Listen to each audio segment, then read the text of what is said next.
Cinematic wide shot. Mara Dalton, now wearing her ranger jacket and boots, stepping into her pickup truck in the rain. Headlights cut through the storm as she drives toward the forest road. The rain hits the windshield, reflecting the forest silhouette.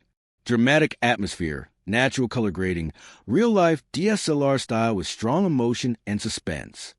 The forest road was almost gone, just a winding scar of mud and broken branches. Mara's headlights cut through sheets of rain, flickering over slick tree trunks and the ghostly shimmer of puddles. She tightened her grip on the steering wheel. Every nerve in her body told her this was foolish, driving into a flood zone at midnight, but something deep, instinctive wouldn't let her stay home. The radio cracked with static. Then a voice broke through, faint, urgent. "Ranger Station, this is Unit 7. We got reports of an animal distress call near Black Pine logging site. Possible injured wildlife. Over." Mara lifted the receiver. "This is Dalton. I'm already en route." She clicked it off before they could tell her to wait for backup. Her wipers struggled against the storm. Branches clattered against the hood. Somewhere in the dark, something screamed, a short, guttural sound that didn't belong to any bird. It made the hair rise on her arms. She slowed, scanning through the mist. The forest felt alive, moving, whispering. She found the path by memory, a dirt trail that twisted toward the old lumber mill. When she stepped out, the rain swallowed her. Mud sucked at her boots. Her flashlight beam carved a pale tunnel through the fog. She called out once, twice. Only wind and water answered. Then she heard it, a low, strangled whine. Mara turned sharply. The beam caught movement, a shadow slipping between fallen beams of wood. She approached slowly, careful not to startle it. Beneath the wreckage of collapsed shed, she saw fur. A massive dog. No, a wolf-sized shepherd, pinned under a tangle of rotted planks. Her sides heaved with effort, her belly swollen and trembling. "Oh, God!" Mara whispered. "Hey, girl, easy." The dog's ears twitched weakly. Her muzzle was streaked with blood and rain. She growled once, soft and defensive, but too weak to lift her head. Mara crouched beside her, hands steady. She'd seen this kind of thing before, obstructed labor in wildlife rescues, but never in a dog this size. She pried a plank loose, ignoring the splinters biting into her palm. The dog whimpered, and the sound went straight through her chest. When the last beam fell away, the animal tried to stand, failed, then turned her eyes up at Mara. There was intelligence there, a desperate plea. "It's all right," Mara murmured. "I've got you." She ran her hand along the dog's flank, hard muscle beneath drenched fur, trembling from exhaustion. The belly was taut, misshapen. At least 2 pups inside, maybe more. But something was wrong. The contractions were shallow, unproductive. Too long without progress. Too weak to push. "Damn it," Mara muttered.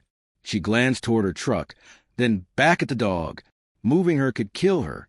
Leaving her meant death for sure. She pulled off her jacket, draped it over the animal, and reached into her field pack. A small medical kit, scissors, a blanket, a bottle of sterile saline.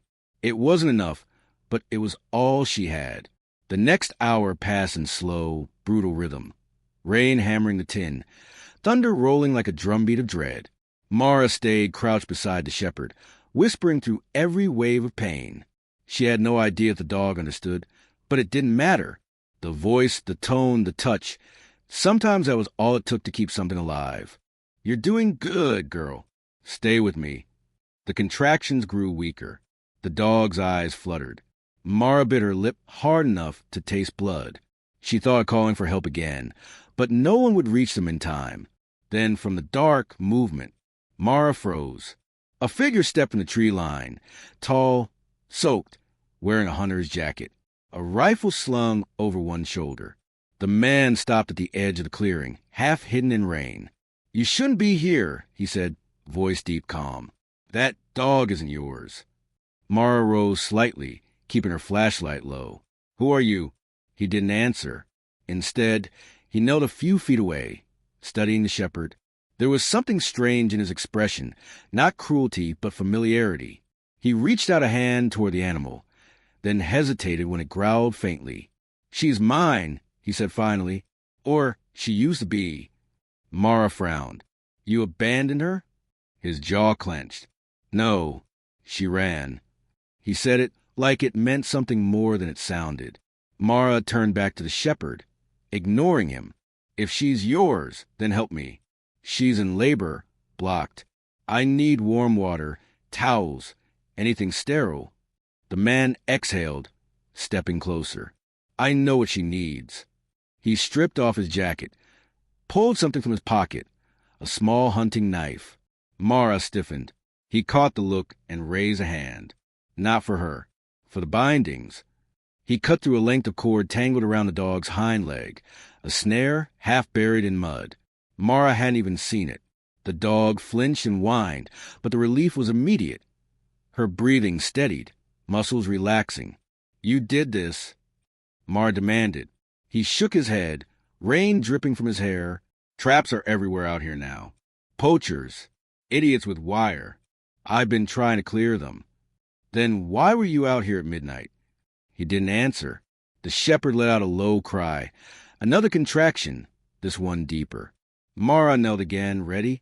The man crouched opposite her, their hands working in sync without words. For a moment, it was just instinct. Two strangers and a dying animal between them. Then, finally, a small wet movement. A pup, motionless at first, then squirming weakly in the blanket. Mara exhaled shakily. We got one. The man rubbed it down with his sleeve, clearing its mouth. The tiny body shuddered, then let out a faint squeak, life fragile and real. The mother whimpered softly, licking its fur as another contraction rippled through her. Two more pups came, both smaller. One didn't move. Mara worked fast, massaging its chest, breathing against its muzzle. After a tense moment, it gasped. She smiled faintly through the rain. Welcome back.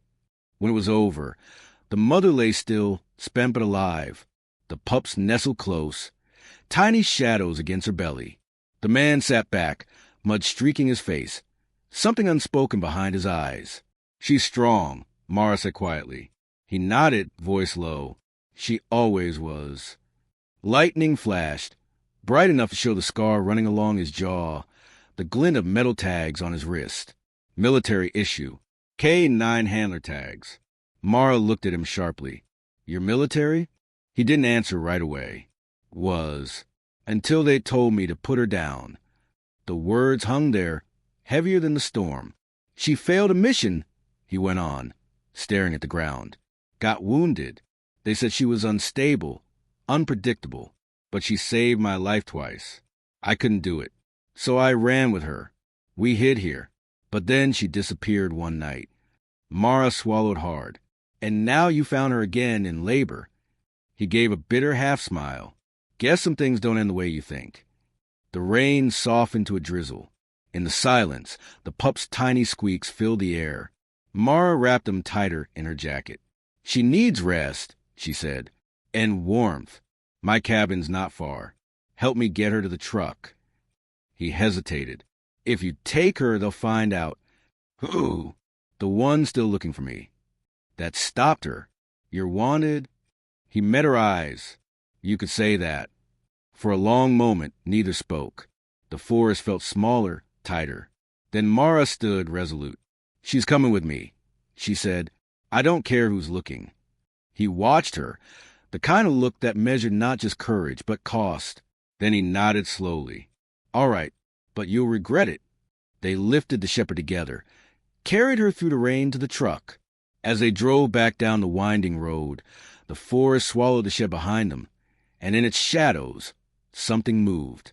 Two red pinpoints glowed faintly between the trees. Watching, waiting. The storm followed them home. The road glistened under the beam of the headlights, a silver ribbon twisting through the blackness. Mara's hand stayed locked on the steering wheel, her jaw tight. The man sat beside her, silent, his broad frame barely fitting in the passenger seat. The dog lay in the back, wrapped in blankets, eyes half open, her pups pressed against her belly. Every now and then, one of them made a small sound, a breath, a whimper that seemed too fragile for the night they were driving through. When they reached the ranger cabin, it was near dawn. The rain had slowed to a steady whisper against the roof. Mist clung to the pines, thick as smoke. Mara pushed open the door, flicked on the lantern, and let the dim yellow light spill across the wooden floor. "Put her by the stove," she said quietly. The man obeyed, carrying the shepherd with surprising gentleness. He settled her on the blanket and crouched beside her again. Mara watched him for a moment, how his hand lingered on the dog's head, how she leaned into his touch despite her exhaustion. There was something raw in that connection, something deeper than loyalty. Mara set water to boil, her movements sharp, controlled. "You should tell me your name." He hesitated. "It won't matter." "It does to me." He looked up then, gray eyes, tired but alert. "Cole," he said finally. "Cole Ryder." Mara nodded, storing the name like a loaded weapon. "You were military. K-9 Division." He gave a slow nod. "Special Operations K-9 Unit." "She was mine for 5 years. Name's Runa." Runa. It fit her, strong, silent, ancient, the kind of name that carried ghosts. Mara knelt beside her, checking her vitals again. The dog's breathing had steadied. The pups, 3 of them now clean and dry, nestled close under the blanket. The smallest one had a faint white streak on its back, like lightning frozen in fur. "She's lucky you came back," Mara murmured. Cole's jaw tensed. "I didn't come back. I was trying to leave the state. Heard her howl last night from the ridge. Thought I was losing my mind." "Maybe it wasn't your mind," Mara said. "Maybe she was calling for you." He didn't respond. Instead, he stared at the flames dancing in the stove, his reflection flickering in the metal. A man at war with his own shadow. Outside, the wind shifted. A branch scraped the roof. Mara felt it before she heard it, that prickle of wrongness, like eyes pressed against the glass. She moved to the window and peered out. Nothing but trees. Nothing but rain. Yet, the feeling wouldn't go away. "You live alone?" Cole asked. "Most days." "Any neighbors nearby?" "Closest one's a mile east. Retired hunter." She turned from the window. "Why?" He hesitated. "Because if I could find her cry in that storm, others could too." The words landed heavy. "Who's looking for you, Cole?" He ran a hand over his face. "Not just for me. For her. They call her compromised. A liability. But what they really want," he stopped, eyes flicking toward Runa, "is what's inside her." Mara frowned. Inside her? She was part of a breeding program. Military K-9S, enhanced endurance, obedience conditioning, classified work. I didn't know at first. When I found out what they'd done to her, I took her and ran. Mara stared at him, disbelief threading with unease. "You're telling me she's some kind of experiment?" Cole's gaze hardened. "I'm telling you she's alive because I broke the rules." The silence stretched. The only sound was a crackle of fire and the soft whimper of newborns. Then from outside, a thud. Not wind, not storm. Something heavy against the porch. Mara's hand instinctively went to her sidearm. Cole rose silently, moving toward the door. The two exchanged a look, unspoken, sharp. She nodded once. He eased the latch. The door creaked open to rain-soaked darkness. The forest loomed, black shapes and dripping branches. A rusted truck sat near the fence, headlights off, engine ticking quietly. Cole's whisper was barely audible. "That's not yours, is it?" Mara shook her head. Then a beam of light flared, a flashlight, aimed straight at them. A voice called out, rough and confident. "Ranger Dalton, this is Captain Hale. Federal Operations. Step outside." Cole's face went still. "Don't." Mara's heart thudded. "Federal? They're not who they say," he hissed. "They never are." Another voice joined the first. Female, sharp. "We know he's with you. The fugitive. Hand him over, and nobody gets hurt." Mara glanced toward Runa, who stirred restlessly, sensing the tension. The pups whimpered. The moment fractured into decision. Cole reached for her arm. "You don't understand. If they take her, they'll dissect her. The pups, too. They don't want to save lives, Mara. They want to weaponize them." "Why should I believe you?" she whispered. He met her gaze, raw, desperate. steady, because I saw what they did to the others. Lightning flashed again, a burst of white across the window. For an instant, Mara saw them.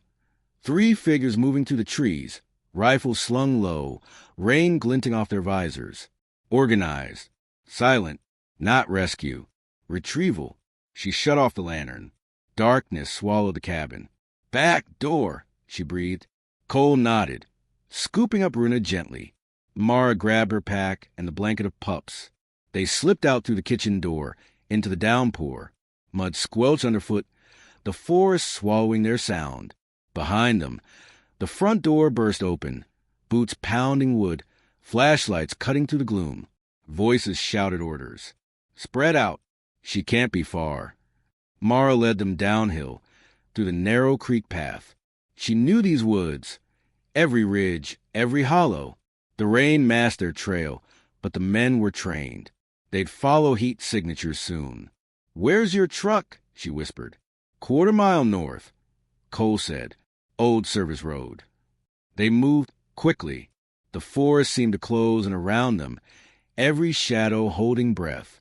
The dog's body was heavy. Her breast labored, but she didn't make a sound. By the time they reached the clearing, dawn was only a gray bruise along the horizon. The truck sat beneath a tarp of pine boughs. Cole opened the door, set Runa down gently, and turned to Mara. "You don't have to come," he said. "You've done enough. I'm not letting them take her." Something unreadable flickered in his eyes, gratitude or regret, maybe both. A gunshot cracked through the trees. Mara ducked instinctively, mud splashing up her sleeve. Cole spun, drawing a pistol from his belt. Another shot, closer this time. Then a voice. "Dalton, don't make this harder than it has to be." Captain Hale. His voice was calm, almost paternal. Cole's jaw tightened. "They won't stop." Mara's hand trembled slightly as she loaded her own sidearm. "Then we make them." He gave her a look, approval and apology tangled together. "You ever fired at your own government before?" First time for everything. They took cover behind the truck. Rain dripped from the brim of her hat, cold against her skin. She could hear the soldiers moving through the brush, slow, deliberate, predators, not hunters. Cole motioned toward the ridge. "We draw them up there. Once they clear the field, we double back, get her across the river. There's an old tunnel beneath the dam. They won't track heat through stone." Mara nodded. "Go." They moved like ghosts. The first flash of movement drew fire. Bark exploded near her head. She returned a warning shot, the echo bouncing between trees. Thunder rolled again, masking the chaos. For a moment, it felt like a battlefield. Rain, mud, smoke, fear. Then silence. Too sudden. Cole turned, eyes narrowing. They stopped. Mara frowned. "Why?" From behind them came a growl, low, resonant, not human. "Runa." But when Mara turned, her breath caught. The shepherd stood, trembling, her fur bristling. Her eyes, glowing faintly amber, fixed on the soldiers closing in through the mist. The pups whimpered from the truck, and something ancient and primal broke loose inside her. "Runa, no!" Cole hissed. It was too late. The dog lunged into the storm, a blur of muscle and fury. The forest erupted in screams, gunfire, chaos. Mara couldn't see, only flashes, a figure falling, another thrown back. The sound of snarls that didn't sound like one dog but a pack. Cole shouted her name, once, twice, before the forest swallowed it all. When it was over, the rain fell quietly again. Mara stumbled forward, chest heaving. The clearing was empty. No soldiers, no Runa, no Cole, just blood washing into the mud. And in the distance, faintly, the cry of a single pup, high, haunting, carried on the wind. The forest was silent when dawn finally broke, a bruised light spilling over the mountains, pale and cold. The storm had passed, leaving behind the smell of mud, blood, and pine. Smoke rose in thin ribbons from somewhere far off, maybe where gunfire had hit the trees. The air was still thick with fear. Mara stood at the edge of the clearing, her uniform soaked, hands trembling around the pistol she hadn't realized she was still holding. Her eyes swept the ground, torn branches, muddy footprints, the faint drag of something heavy being pulled away. But no Runa, no Cole, just the echo of what had happened here. She whispered his name once. The forest gave no answer. Then a sound, soft, fragile, a whine. She turned sharply. Beneath the overturned tarp of the truck, a pup squirmed, its fur matted, eyes not yet open. The smallest one, the one with the lightning streak. Mara knelt, gathering it into her jacket, pressing its tiny heartbeat against her chest. "It's all right, little one," she whispered. "You're safe now." But she didn't believe her own words. She carried the pup with her down the ridge, following faint signs. Broken twigs, smeared blood, a boot print half filled with rainwater. The trail led her deeper into the forest, toward the river. The sound of rushing water grew louder with every step until it filled her ears, drowning out thought. The Black Pine River was swollen from the storm, churning wild beneath the bridge. And there, on the far bank, she saw them. Cole was on his knees, one arm wrapped around Runa, who lay motionless beside him. Mud streaked his face. His shirt was torn, one shoulder dark with blood. When he saw her, he didn't speak. He just looked up, eyes hollow, and shook his head once. Mara crossed the bridge fast, the boards groaning under her weight. When she reached them, she dropped to her knees. Runa's fur was slick with rain and blood. Her sides rose and fell, faint, uneven. "She's breathing," Mara said, voice cracking. "For now," Cole whispered. She took 2 rounds, one in the shoulder. One grazed her ribs. She still fought. He brushed a hand down her neck. Runa's eyes fluttered open, cloudy but aware. Her nose twitched toward Mara's jacket, toward the faint whimper of her pup. The smallest one stirred, pressing closer. Mara unwrapped the blanket, placed the pup beside her. Runa lifted her head just enough to nuzzle it weakly. Cole turned away, jaw tight. "They won't stop coming," he said. "Not until she's dead, or they get what they want." "And what exactly is that?" Mara asked, though she wasn't sure she wanted the answer. Cole's voice was barely audible. The program wasn't just training. They were altering genetics, trying to create heightened senses, endurance, instinctive coordination, pack intelligence. Mara stared at him. "You mean—" "She's the first success," he said. "And those pups," he trailed off, shaking his head. "They'll be more than just dogs to them. They'll be property, weapons." Mara's stomach turned. "So they'll hunt them too?" "Yes." His eyes met hers. "Unless we disappear." He stood unsteady. "There's an old logging tunnel under the ridge. We can cross into the next valley. There's a sanctuary there. No signals, no drones.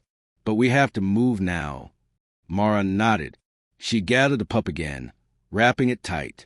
"Can she walk?" Cole hesitated. "She'll try." Runa pushed herself up, trembling. Every movement looked painful, but she didn't make a sound.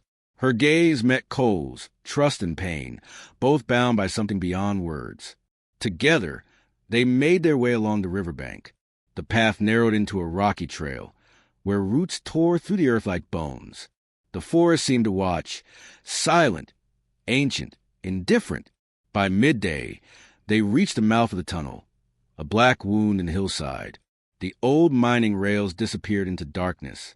Cole found a lantern in his pack, lit it. The weak flame flickered across wet stone. "Once we're through," he said, "we'll follow the riverbed east. There's a cabin about 5 miles out. If they find us there, we'll—" He stopped suddenly. The lantern light trembled. From behind them came a metallic click. Unmistakable.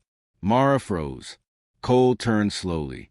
Captain Hale stood at the tunnel's edge, his rifle aimed steady. Behind him, 2 agents emerged from the trees, faces hidden behind visors. "Enough running," Hale said. His voice was calm again, too calm. "You made this harder than it needed to be, Cole." Cole stepped in front of Mara and the dog. "You'll have to shoot me." "That can be arranged," Hale said, almost kindly. "But the animal comes with us. You know the protocol." "She's not an animal." Mara snapped. Hale's eyes flicked toward her. Ranger Dalton, you have no idea what you're involved in. That thing beside you is a bioengineered military prototype, property of the U.S. government. Step aside. No. For a long moment, the rain seemed to stop. Only the hiss of the lantern filled the space between them. Hale's finger tightened on the trigger. Then Runa moved. She didn't lunge this time. She walked, slow, deliberate, until she stood between them, her body trembling but her head high. Her pupils burned gold in the half-light. The pup in Mara's jacket whimpered softly. Cole whispered, "Runa, don't." But the dog didn't stop. She stepped forward until the muzzle of Hale's rifle pressed against her forehead, and she looked up at him, calm, almost human, as if daring him. Hale hesitated, just long enough for Cole to act. A flash, a gunshot. The rifle spun away, clattering to the stones. Cole lunged, tackling Hale to the ground. The tunnel exploded with sound, shouting. Another shot, the smell of gunpowder and wet earth. Mara ducked, clutching the pup to her chest. The lantern fell, shattering. Darkness swallowed them. In the chaos, a voice cried out. Hale's, sharp with pain, then another gunshot, then silence. When the ringing in her ears faded, Mara turned. Cole was slumped against the wall, blood seeping through his side. Hale lay motionless beside him. The other agents were gone, fled or dead. She couldn't tell. Runa crawled to Cole, pressing her muzzle against his arm. He smiled weakly, one hand resting on her head. "Guess we made it," he breathed. "Don't talk," Mara said. She tore a strip from her sleeve, tried to stanch the bleeding. "You're going to be okay." He shook his head slowly. "Promise me something." Mara blinked back tears. "Don't." "Promise," he insisted. "Take her. Take them. Keep them hidden. They'll come again, months, years, doesn't matter. But they can't find her bloodline." Mara swallowed hard. "I promise." He exhaled, eyes closing. "Good. Because she's more than they ever understood." Then he was still. Runa let out a low, broken sound, half whine, half growl, and lay beside him, her breathing shallow. Mara sat there for a long time, the weight of everything pressing down. The pup stirred in her jacket, warm against her heart. Hours later, when the rain started again, Mara carried the bodies to the river. She buried Cole beneath a fallen cedar, marking the grave with his tags. She stayed until the light faded, until the forest went quiet again. When she finally turned back toward the tunnel, Runa was standing, barely but standing. Their eyes met. Something wordless passed between them. Then Runa turned, limping toward the darkness, the pup still pressed to Mara's chest. They walked until night swallowed them. 6 months later, the forest was green again. The storms had passed. At a small ranger cabin tucked deep into the valley, a fire burned low on the hearth. Mara sat on the porch steps, watching the sun sink through the trees. Beside her lay a young German shepherd, grown strong. It's for catching the last light. A faint white streak ran down its back. Mara reached down, scratched behind its ear. "You've got her eyes," she whispered. The dog looked up, head tilting, then turned toward the tree line. For a moment, Mara thought she saw movement, a dark shape watching from the shadows. Too big to be a deer, too quiet to be a man. Then it was gone. She smiled faintly, a tear slipping down her cheek. "Good girl," she murmured to the forest. "You made it." The pup, no, not a pup anymore, barked once, low and sure, before lying down beside her. The night deepened. The forest breathed. And somewhere far beyond the ridge, thunder rolled again, distant like a promise.